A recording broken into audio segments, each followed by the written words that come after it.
takes pleasure in attracting a stellar list of speakers that address today's most relevant issues. The club's place as a refuge for rich discussion and networking has never wavered after 123 seasons. We are dedicated to encouraging debate on the issues that matter to this city, this province, and this country.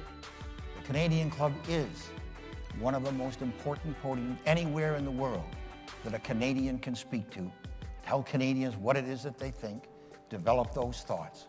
And so I want to thank you for that very, very much. Please join me in thanking our esteemed panelists today. Through our programs and events, including our youth and young leaders programs, our diversity partnerships, our joint events, and our media and social media opportunities, we offer you access to dynamic political, social, and business figures from abroad and right here at home. The platform from which the eloquence of Canada has flowed all of that time, whether it be business, education, politics, sports, arts, and culture. If someone wants to say something to Canadians about this country and about the future of this country, this is the venue you choose.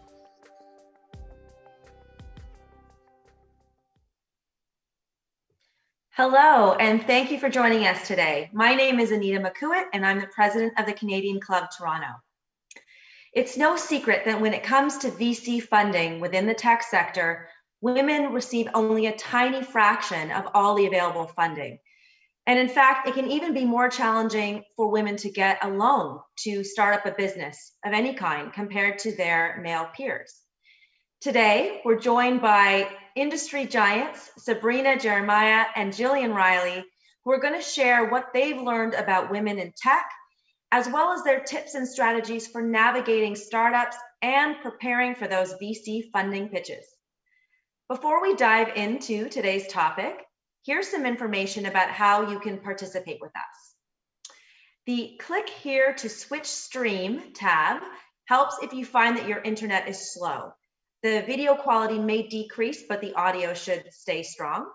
And once you click the questions tab, you can enter your questions and our moderator will receive them and ask our panelists. Thank you to today's event sponsors, Borden, Ladner, Jervis, Canadian Bankers Association, and PwC. The Canadian Club is a nonprofit, and we've been gathering people together for over 124 years. And it's because of our sponsors that we're able to continue to do so, even during these virtual times. Now to introduce today's panelists. Gillian Riley is the president and CEO of Tangerine Bank and executive sponsor of the Scotiabank Women's Initiative. We're also proud to call Gillian a past president of the Canadian Club. Sabrina Geremia is vice president and country manager of Google Canada. And today's panel will be moderated by Arati Sharma, director of product marketing for Shopify. One of the club's traditions that has not changed during this time is a toast that we make to our country before every event. Usually we do this in person with the raising of a glass, but if you've got a glass nearby, let's raise it, make a nod to the screen, and toast Canada. To Canada. Arati, I'll turn the Canadian Club podium over to you. Great, thank you so much. So I want to start off with why are we actually having this conversation at this moment in time? We know that entrepreneurship and small business is the backbone of our economy, specifically in Canada and the city where I'm from, Toronto. The technology and startup ecosystem is thriving. As an early employee of Shopify, I can tell you I've seen the rise of the everyday entrepreneur. It feels like everyone is starting a business today. We can thank technology for that. It's definitely lowered the bar of entry. However, as Anita said, we know that there are challenges for those outside of that typical entrepreneur persona that we see in the media, especially women. So things like raising VC money, finding and hiring a technical team, disrupting traditional industries, all while trying to run a business during this very challenging time, to say the least. These are the things I want to cover today. So Sabrina, why don't we start it off? The pandemic has definitely accelerated technology adoption. How are you seeing Canadian companies adapt and pivot? Yeah, thanks, Arati, and hello to everybody. I'm Sabrina. I just want to start by saying how bullish I am as digital for an economic engine for Canada. I mean, you see it at Shopify. We see the growth of companies that are digital everywhere. And I just want to give a nod to Canada, because if this were a house, I would say we've got really good bones on our digital ecosystem. We have an amazing ecosystem of various incubators, anchor tenant companies, emerging companies that work well together. We are a country that values diversity and we are inclusive, etc. And we really have world-class talent. We have among the best, and I think this is such a good moment. So I think that's just like an important thing to start with is if you're on this call and you're thinking about starting a business, like this is such a great place to be, and it is a very interesting time to do it. So your question was about what I'm seeing. So I work with a lot of different companies across the landscape, name every sector, and I talk a lot to their CEOs. I think some folks are thriving and what everybody is doing, and some folks are challenged, but everybody is digitally transforming. Take a big number in years and condense it to months, right? So I'm saying like 5 years of digital transformation in 5 months. And I'm seeing this across the board, and it's interesting because I think Canada's playing catch up on a lot of digital transformation, especially on the global stage versus Asia and other countries. But you're seeing this like lay a groundwork, I think, for economic opportunity, job creation, for growth to come. And I'll give you just like one or two examples, like car companies, right? Like it was very difficult in the midst of March and April to buy a car, but everybody wanted the Great American or the Great Canadian Road Trip. So they turned to YouTube or to digital to do full walkarounds on cars before you actually wanted to buy them. The entertainment industry, movie theaters are closed, very difficult. I don't know if any of you saw Trolls World Tour. It was like one of my favorites to watch of the summer with my kids. That film was actually more profitable with a digital release only than the first Trolls film in the first 5 months. So there's like, I could give you like so many things. We're seeing 3,000 year-on-year increase on curbside pickup. We're seeing grocery stores completely pivot to how they're delivering. And it's just so amazing. And I feel very energized, even though it's tough and I really empathize with it. I just feel energized by the fundamental work that's going on digital transformation in Canada. Yeah, I have to agree. I mean, at Shopify, some of my favorite examples locally have been the way restaurants have pivoted. They quickly got their Shopify stores set up.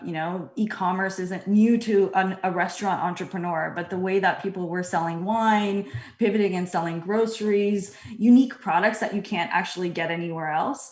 I found I was definitely shopping more for things that I don't traditionally buy online during the pandemic. So that was great to see, I think, Canadians rally. Gillian, I think, we've seen the rise of online banking and how easy that is for everyone. How did you see the pandemic accelerate that for your industry? Oh, Gillian, you're still on mute. Hi, sorry. Yes, I always forget to take that mute button off. That's one of the things I have to get better at. Good afternoon, everyone. And it's great to be here with my old friends at the Canadian Club. It's great to see how they've transitioned their events into the virtual setting. I hope everybody's staying safe and healthy in these times.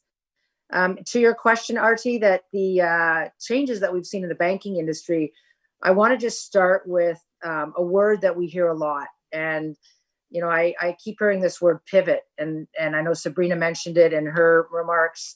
The need to pivot, I think, and it's a word that, I must hear it 10 times a day, but I think it's so relevant to what people are going through in this pandemic. And we've changed the way we live, we've changed the way we shop, we've changed the way we work, and we've had to pivot in all parts of our life. And that can be it can be complicated and scary, but I think it's developed all of us to have a lot of resiliency. And so those are the two words for me that I think resonate: pivot and resiliency. I think it's particularly important for women and women entrepreneurs. What we've seen in the banking industry as it relates to digital, obviously, I like Sabrina's point. I use it all the time myself. What would have taken 5 years has happened in 5-6 months now.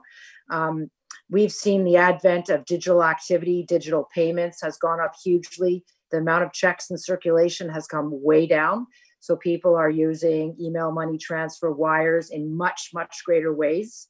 It's obviously much faster, it's safer. So that's certainly a tip. I would encourage everyone to think about using more digital payments, and we're seeing that up in very large ways. So the transaction activity is up 20-30%. We've also seen that, people are doing things much more virtually, talking to advisors and getting advice in virtual ways and asking for support from the bank. And that's very new. It was typically people would want to go to the bank branch, and we're seeing a lot more through contact center and virtual ways to talk to financial institutions, which is another great way to get that advice and that information from banks. So I'm going to come back to my opening remarks. The ability to pivot and be resilient, I think is going to be really important for all of us as we look ahead. And banking, like many other sectors that Sabrina mentioned, have really pivoted in new ways to digital being at the forefront. Great. And so, we talk a lot about how there's resiliency in Canadians, how we're thinking about business. You see that in the small business community a lot. Now, what about starting a business today, right? We know that you need to be technology, you need to understand technology. The landscape is completely accelerated and it's a weird time. So what about starting a business today? Are they this could be the best time ever to start a business? I mean, I always say the tea leaves are pretty clear on what are the sectors that are really booming and where there's a lot of unmet opportunity. Also, if you see just some of the things right now in clean tech, et cetera, there are so many interesting areas that are emerging. Just a fun fact, Airbnb and Uber were born out of the 2008 financial crisis. So I think what happens in the middle of a crisis is you can take a step back and you can look at your tea leaves and think about where your passion meets those tea leaves, because it's a lot of these things are about riding emerging trends and large trends. And if you think about the startups in the past, they were riding waves of Moore's Law, connectivity. Right now, there's a large e-com swath going up. Like there's quite a bit going on, but the fundamentals of starting a business are the same, right? You need an amazing strategy. You need a fantastic leadership vision, insight, and then eventually a team that you're going to build out and so on. And, you need funding too, right? You need funding that then translates to outcomes, which is revenue, which is key indicators that you're driving, et cetera. So I think this is a good time. And what is so great about the time that we are in now, as difficult as it is, and again, I really want to empathize that this is difficult for so many of you, is the barriers to starting a business have never, ever been lower. If 20 years ago, just think about this, you couldn't use Google Meets and you couldn't actually put all of your infrastructure on the cloud. You couldn't partner with Shopify to take the entire enormity of setting up an e-commerce platform. You couldn't reach billions of people around the world from Canada. And I'm super bullish, by the way, on global headquartered technology companies. And every company is a technology company based in Canada. All of these things are available right now, and you can start small, test, iterate, find out what's worked, and you can scale really, really quickly. So I think it's a really interesting time to be starting a business right now, and especially as a female founder. Is it okay, Arati, if I add one? Oh, yeah. On that? Yeah. It's such great comments, Sabrina. I do think there's always a silver lining in these things, and I think when you get into these environments, it really forces people to find new and compelling ways to create value for customers. So if you can find a niche that's somehow compelling, that could be a new thing or something that's reinvented, now's a great time. And I think creative and innovative juices flow even more in these kinds of times. You said there's some, I think it was Uber that you mentioned, came out of this kind of an era and started in sort of more of a crisis type environment. It's really finding where you can add that value and taking a chance that it's really going to do that. So yeah, I agree. It's a good time to get out there and bring value to things in new ways. Yeah, that's great. And I think that goes for women especially. Like, I think that there's so many problems to be solved. And Sabrina, just on your comment on, we have Zoom, we have Google Meets, we have Slack, we have all of these tools like Shopify. The barrier is definitely lowered. One thing that's on my mind is, we have a lot of women who are listening today and they're wondering, what are the immediate steps they can take to accelerate their business or start a business? Let's talk about the programs that both of you support, because, you're both leaders in your space, but also you're part of some really interesting programs that are helping accelerate businesses. So Gillian, what about the Scotiabank Women Initiative? How are you supporting women entrepreneurs at different stages right now? So we launched the Scotiabank Women Initiative almost 2 years ago. It was December of 2018. Hard to believe it's been almost 2 years. And the premise, so the vision of the program is really truly about strengthening equality for women business owners, women-led businesses. I mean, that's the premise of the program. It has 3 pillars to the program: access to capital, mentorship, and education. And so we put a lot of effort around each of those pillars. We've committed to deploy $3 billion of capital over a 3-year period, and we're well 2/3 of the way on that journey already, deploying the capital. And we're also working in the venture capital community as well to help enable there. So that's the access to capital pillar that we think is so important. But beyond access to capital is providing women with the mentorship and the education. So getting that mentorship, that networking opportunity to meet with other women, meet with subject matter experts in different fields, marketing, technology, governance, whatever it is, to give that access and that mentorship. We do it through Scotiabank executives as well as people in the community, giving that access. And education, we have a website, scotiabankwomeninitiative.ca, which provides a lot of educational tools and access to information. And we've also hosted Unmentorship Bootcamp, which helps women to build their business, grow their business. It's access to external individuals that have the expertise as well, and as well networking with other women. And we've had those virtually of late, of course, to very strong results. And thousands of women have been through these boot camps. So I think we're on a really nice and good journey through the Scotiabank Women Initiative to enable equality for women-led businesses to grow and thrive. They represent about 25% of all businesses in Canada right now that are led or run by women. The hope is that gets to much greater levels, and we're looking to expand this into other parts of our bank, into wealth management and capital markets, this premise of the 3 pillars, so that we can really bring that equality for women in all of these areas and grow that. That's so great. I'll pause there. Yeah, no, that's great. I think the learning and education piece is so important right now. And I feel like there's 2 ends of that. One is a lot of women have other responsibilities in the home, and to be able to learn on your own time, incredibly critical. Do you mind if I add one thing? Yeah, I wanted to mention a podcast that we've developed. It's called Forum for Women Entrepreneurs. It's a not-for-profit organization that we have partnered with. I actually listened to one of their podcasts this morning. And I think that there's some podcasts around COVID that we've helped them with, but they have a lot of other partners. And there's some really great tools and information on that podcast, which you can listen to. It's specific for female entrepreneurs. It's really, really good information there. Great. Thank you so much. One thing that you said really got me thinking is, at Shopify, we also see the rise of women entrepreneurs. One of our largest segments globally is actually women age 40 plus. So we know that women are starting businesses at this rapid phase. Sabrina, I think, we know in the technology space, accelerators work. Accelerator spaces, accelerator programs, trying to get the type of entrepreneur at the beginning really set up for success. So why don't you talk to us a little bit about the Google Accelerator for Women Founders?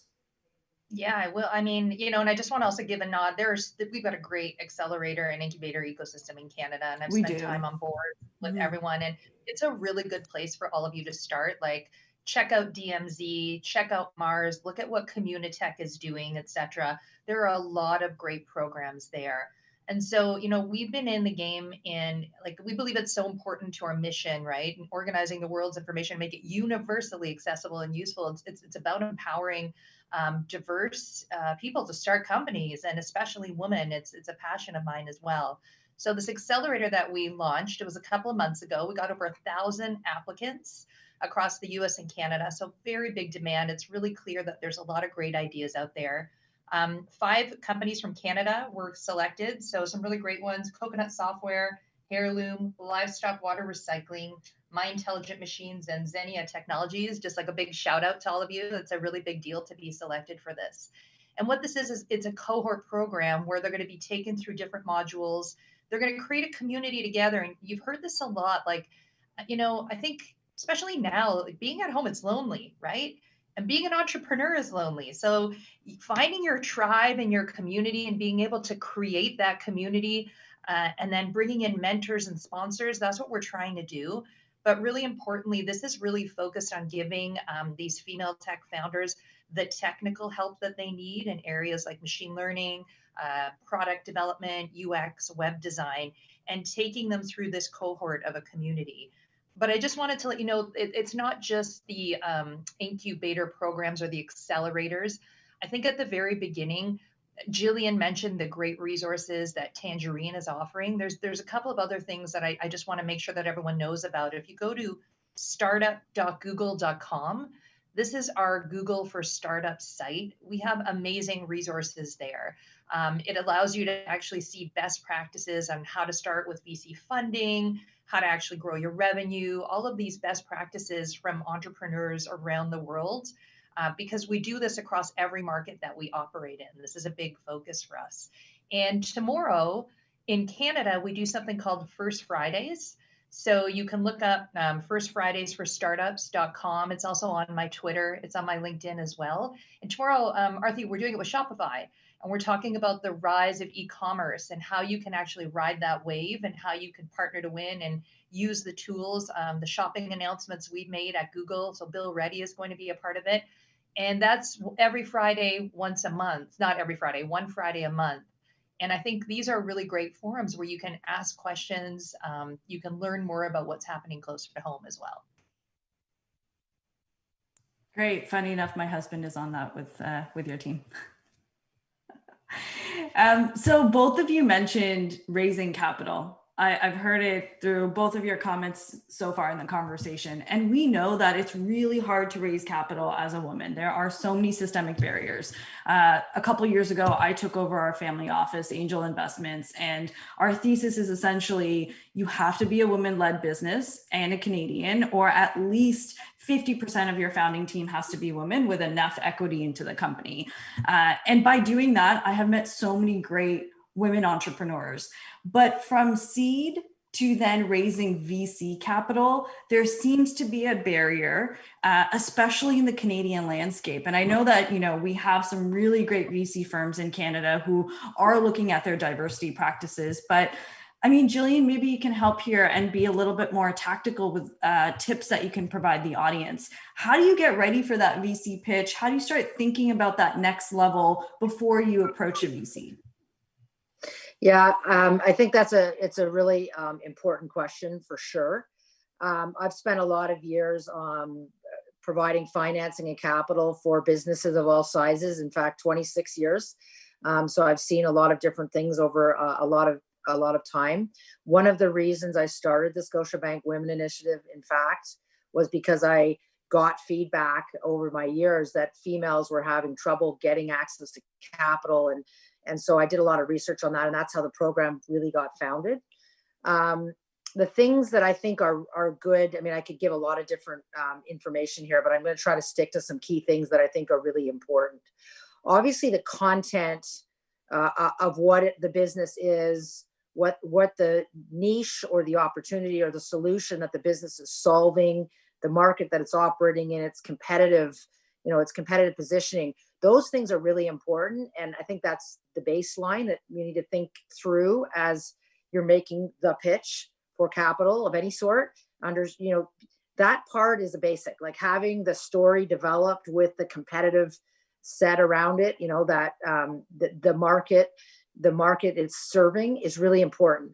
But I think more important, and this is the point I really want to make, is because you can get great content, but it maybe isn't delivered in the right way. So I actually feel very strongly in the how part of it. The what, to me, I think people do a really good job on the what and putting it together. It's sometimes how the pitches are made. And I feel very, very strongly that having very simple, straightforward, no jargon, and transparent pitches that go through the information in a very succinct way is critical. I think being real about what are the risks that exists, or where are the risks to success, being open about that is really important, and having good answers on how you mitigate those. And finally, the biggest point is the leadership. So, bringing forward the confidence and the leadership to demonstrate that you as the business founder can drive and execute against what you're saying. And that becomes, and all my years of looking at capital and giving it out, is that leadership piece. Who are the people? How are they going to make it happen? And building that confidence that it's all going to come together. And to me, that is the most critical part of enabling a successful pitch, is to get across your leadership and your ability to drive through to the end. You need the financial metrics. You need to show the cash flows and the forecast with milestones and KPIs. I think all of that's really important, but it's that the way that it gets articulated in the pitch that's the most important. And I always say this to people: do a practice run before you go for your pitch. And I'll close on that point. Yeah, no, Gillian, you're so right. Even when I personally look at the way that I invest in startups, I'm looking at the founding team, because your business is going to change so much from idea to the stage that you're in to whatever you decide to execute. And so you're right. It's all about that founding team and the way that they're working together. There's a really great question from the audience that I want to touch on. And Gillian, it's related. It's, there's seed capital, there's the angels that come in at the early stages, then there's, VC money, and then raising beyond. But there's something in the middle around scholarships and grants and access to other programs and capitals. How do you think we should navigate that as women entrepreneurs? Similar to prepping for a VC pitch, or are there different skill sets that we need to tap into other alternative sources of money? Yeah, that question comes up fairly regularly. And I think there's such a wide range of different types of funding to get access to. And I think it's often hard to figure out where those are. I think this is where networking becomes really important, right? This concept of networking, I think, is talking to your accountant, talking to your banker, talking to your lawyers. Who do they know? Who can you get in touch with?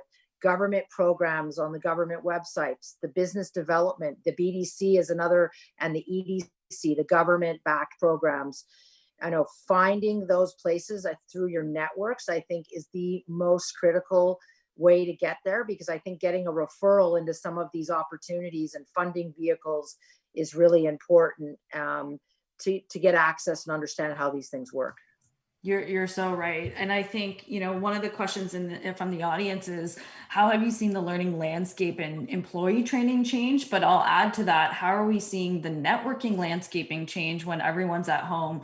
Sabrina, earlier last week, we were chatting about women-led businesses, specifically in the tech space. So much of it is finding the right technical team, the right co-founder. So alongside networking to ensure that you are getting the right capital, how are you bringing on the right team members, and how are you networking now in this very remote world that we all live in?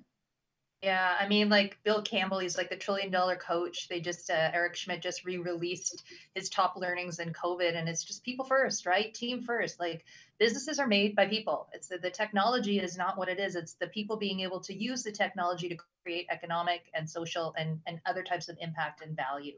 So I think getting the right team is really important, and it starts with you and your leadership. And I want to echo Gillian, be bullish, right? A female startup founder recently showed me a picture of her VC pitch, and it was her in a room of 40 men.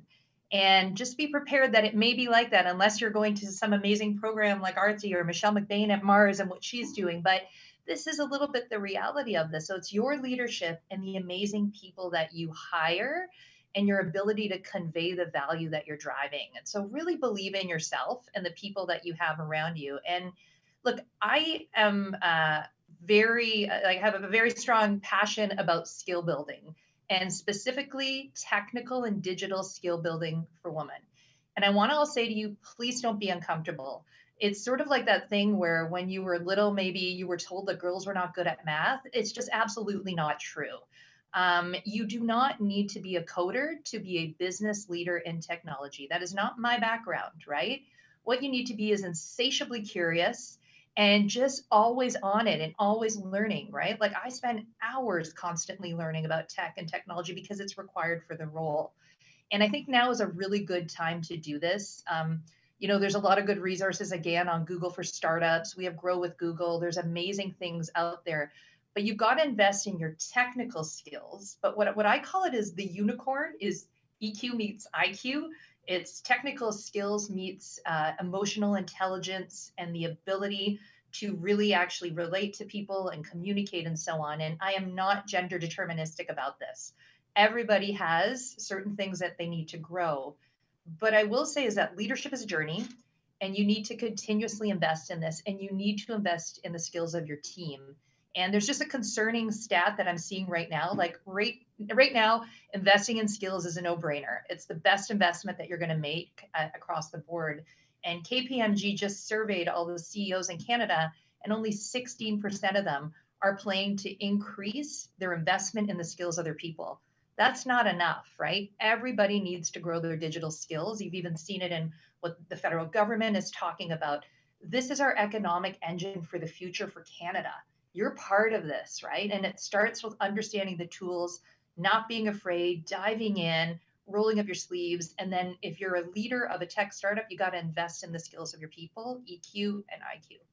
Yeah, I agree. I mean, being a technology leader myself, I've worked at Shopify for 7 years and I don't code, but I do all the time learn the way that we are building our platform and the technology that we're investing in. So I understand how to build my team and also speak the right language. I run our product marketing team and I don't have a technical background, but I can explain to you how are we building our features, why are we building them, and how are we investing in them. And I think that's a baseline today. Even if you think that you are not a technology company, you are making so many decisions around your software. And being a small company, you don't want to waste money. I think this is like the most exciting part about technology today is there's so many no code opportunities for you to take advantage of, so then no one can take advantage of you. One of the reasons why I work at Shopify is because you can start an e-commerce store and you actually don't need to know how to code, but you can have a shopping cart up and ready within a day if you wanted. So I think that's important. And that is one of the questions that I am getting from the audience is, do you think coding is a necessary skill when starting a tech company? Sabrina, I think we answered that a little bit, but is there anything else that you wanted to say to the audience members who are wondering this?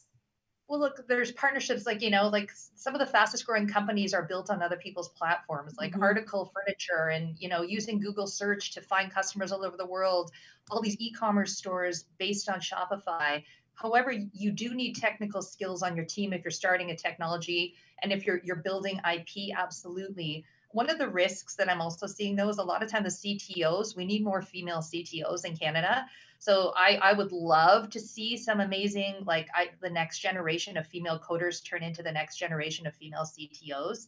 It's one ask, but here's what I tell my nieces. I don't care if you're an urban planner. I don't care if you're in business or if you want to be an architect or in government. Please just take one coding class so that you understand what it is and you understand the language and you're not intimidated by it.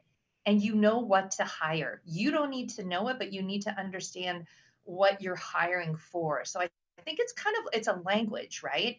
And you're seeing that's why it's on the Ontario, getting onto the Ontario curriculum and in Nova Scotia, because we want our kids are going to be fluent in that. So if your kids are all going to be fluent in this new language, it's probably good just to learn a little. It doesn't need to be your skill set. So know what your skill set is.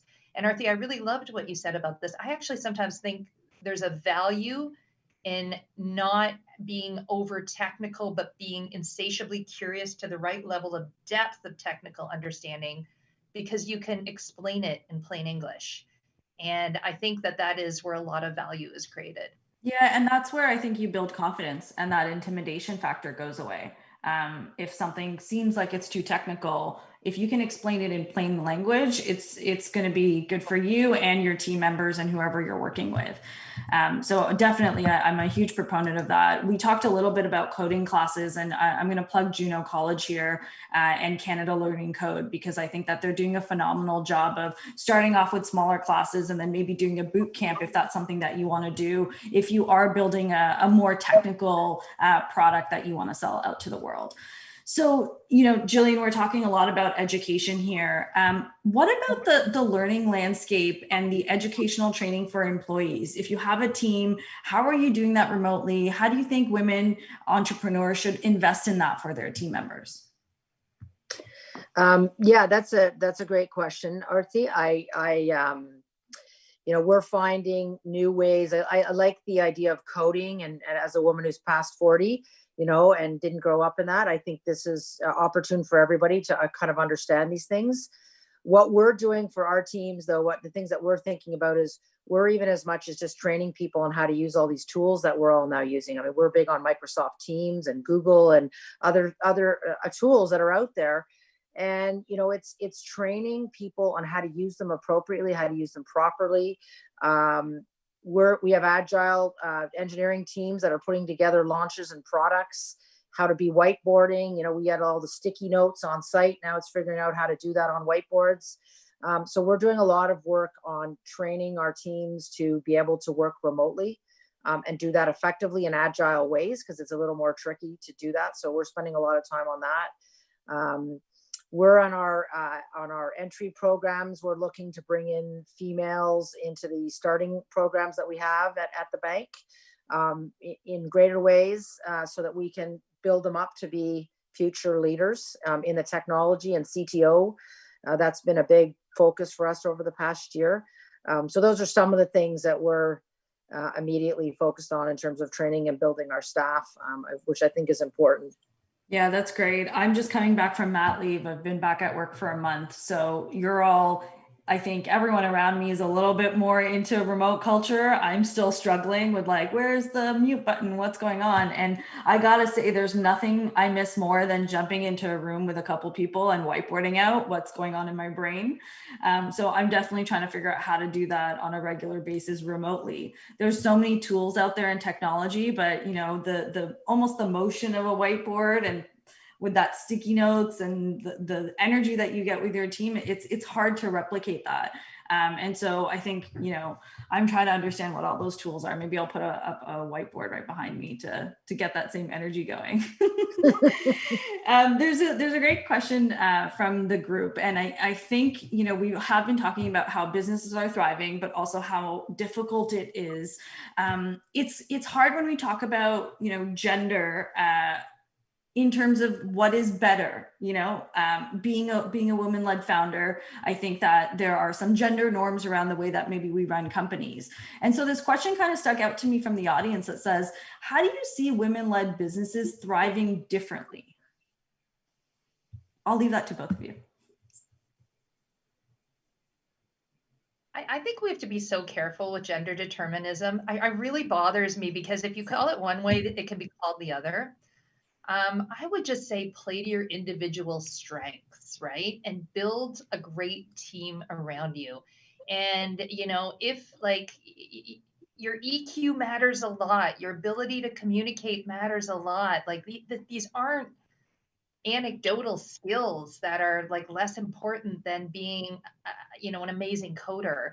So what I would really love to see, maybe I could flip it that way, because again, I really don't like gender deterministic statements, is I would love to see more women getting uncomfortable, rolling up their sleeves and learning digital skills and being brave and taking the first step, whatever that is, whether it's signing up for a coding class, going to Google for startups and understanding what best practices are, attending a session with Scotiabank for women to understand how to do a VC pitch, and just doing something and building on it and growing it. And then I want to see more women companies grow and expand and scale and hire. We have so many great woman-led companies. There's Eva Wong from Borwell. There's Joanna from Nix.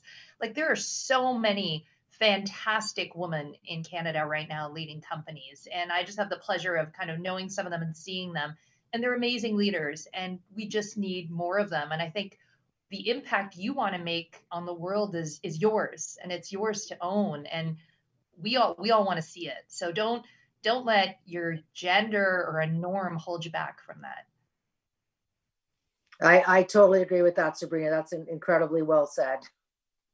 Yeah, I have to agree. And Joanna Nixware is such a great example where oftentimes when I meet, companies like that, I'm with you. I'm not into the gender norm specifically, but I do think that there is something about women or people of color solving different types of problems that we actually haven't invested in yet, right? And I think that's such a huge opportunity for Canadians because we have such a diverse population that I wonder how many different types of problems exist that we're not really solving and we're not investing in. I think Joanna's Nixware company is solving such an interesting problem that, makes a lot of sense, right? And so I'm not into the gender norms, but I am into people solving problems for their communities and for their people. Oh, I love that. That's great.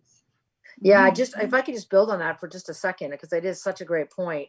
I see it as finding where there are customers that have a problem and solving that. I mean, I think if, I'm really trying hard at our company to build a customer-led organization, understanding what customers need. I mean, we get, 50,000 pieces of feedback any given month. Who's going through that? What are we learning? What are we changing in what we do to meet that?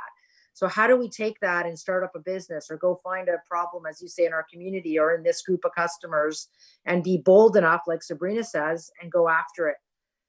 Because that's what's going to, generate businesses to get started is really, I think, finding that customer or that community-led problem and trying to solve it and not being afraid of it. Great. Another question from the group. It's a bit specific around funding again. I just completed the Founder Institute Accelerator program in Toronto, and the women in my cohort and I would like to know the best practices for approaching angel investors and how do we find them. I can start with this. I think I meet a lot of people through Twitter. And to be transparent, I think that is just an underused medium sometimes by women-led founders or women founders in general. I see the amount of connectivity on Twitter with different industries. Specifically, I pay attention to the direct-to-consumer group a lot on Twitter, and the amount of women that just actually DM me and some of the angels in my network, you'd be surprised. People actually respond to those cold reach outs. And so that's a tip that I'll share is I actually leverage Twitter a lot for our deal flow. And I know angels, especially angels at Shopify, do that as well. What about for both of you? What about accessing early capital? Gillian, you talked a little bit about networking, but what are some interesting ways or how have women reached out to both of you? I actually like your point about social media. I think there's lots of different forms of social media. And I think that area, like everything else, digitally is growing enormously over the last 6 months. So I think all of these, the LinkedIn, I'm on LinkedIn a lot. I see lots of activity happening on LinkedIn. People reach out to me all the time on LinkedIn, and I actually respond on that medium. And so I actually think there's some good activity on LinkedIn. I think, Instagram, Twitter, all of these have different ways of getting at things. I guess the networking is another one. I think always an introduction is helpful. So I think who you're dealing with. I think that's also good, but it's getting to those networking opportunities. So it's finding ways to network with others. And I think through some of these mediums makes a lot of sense. I think people who advise you, having advisors for your business, doesn't have to be your lawyer, doesn't have to be an accountant. It can just be somebody using people that and asking them who they've used. I think that never being afraid to reach out through family and friends and others that and creating these networks. And then the more we can do that, I think the more successful we can be as well. Yeah. And, the family and friends is something I hear a lot from is just the very early. But one of my favorite kind of networking groups is Move the Dial. I think, Jody and team just did such a great job of connecting the industry and like-minded folks. And I bet you if you were to look back, a lot of deal flow was probably made through those connections. And, we hope to see that continue in the future. Yeah, I'm going to plug Jody because I think if you message her on Twitter, she'll get back to you in a heartbeat. And so she's definitely one of those forces for women entrepreneurs in Canada. There's one question around leadership. And I think, Sabrina, you talked a little bit about you want to see more women who are CTOs in Canadian startups. What about CTOs at that, founder level, in the founding team, on the board? How are we working together as a network, as a leadership group in Canada to increase the amount of women on boards and in senior leadership positions? Yeah, I mean, let's tackle those separately because I think the CTO and the board are separate. The CTO, you just have to look at the female participation in computer science at University of Waterloo, which is one of our top recruiting universities and is for many tech companies. It's growing steadily and they're doing a great job. But that's what we need to watch. We need more female role models who are CTOs, encouraging more women further down the pipeline of STEM to be interested in this. And I think this is going to take, this is not a one-year solve. It's many steps, but it's going in the right direction. And I think a lot of folks, including Google and so on, were very vested in moving that. So that's really important.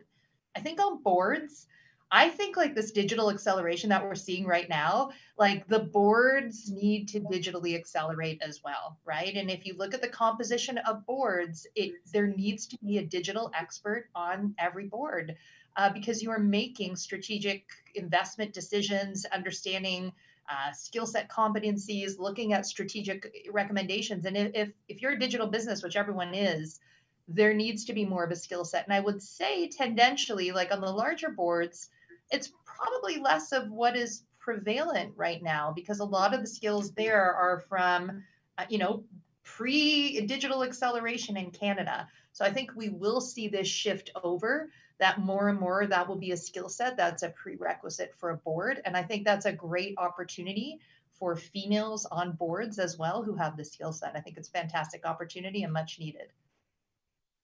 Yeah, I do think that there's such an opportunity for women who are starting businesses today to disrupt that as well. I think, if you're a smaller startup, you may not be able to recruit the type of CTO that a larger company like ours would need. But there is an opportunity for you as a founder to take a chance on people and try to get them to that level faster. And so I think that there's a lot that women who are starting businesses on the ground can do today, both for the CTO, but also the way that they're thinking about their boards strategically. In the beginning, you're probably creating more of an advisory group and thinking about diversity and technology skills from the get-go, I think is going to make a dent in that as well.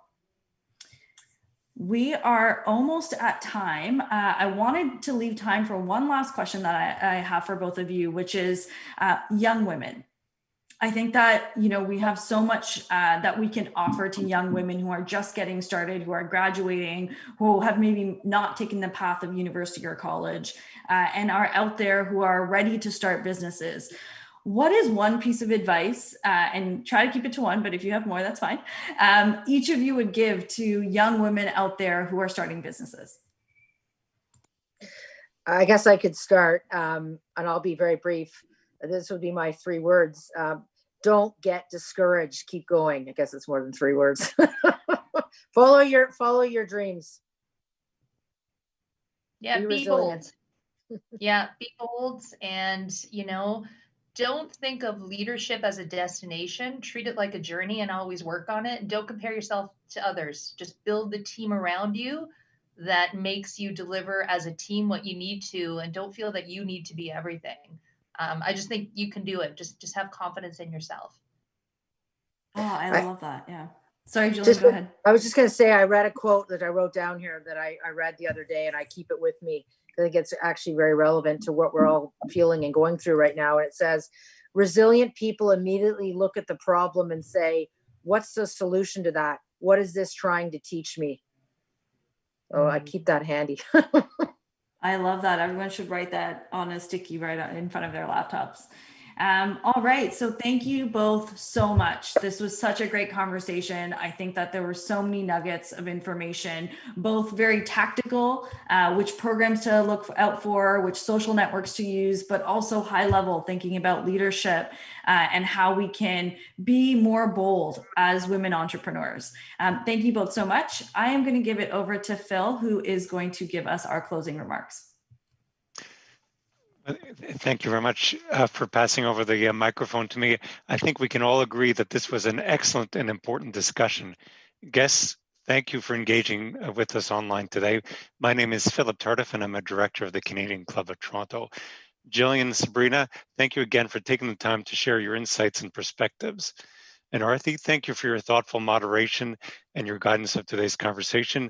There may be a role for you in moderating some political discussions, so you can expect some call-ins.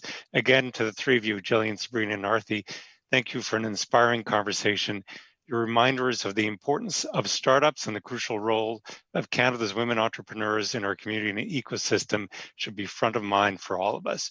Your conversation today and the strategies and best practices you've shared will be the catalyst and inspiration for young entrepreneurs, women and men alike, who've joined us today. Now to our sponsors, thank you to Borden Liner Gervais, the Canadian Bankers Association, and PwC for sponsoring today's event. Our events would not be possible without our generous sponsors, so thank you again. We hope you'll be able to join us for some of our upcoming events. Namely, next Thursday, October 8th, we'll host Bert Clark, President and CEO of the Investment Management Corporation of Ontario. Mr. Clark will be joined in conversation by BNN's Amanda Lang. We hope you can join us. Thank you to our AV supplier, Van Valkenburg Communications and livemeeting.ca for making it possible for us to come virtually today. Guests, thank you for joining us. Please stay healthy and safe.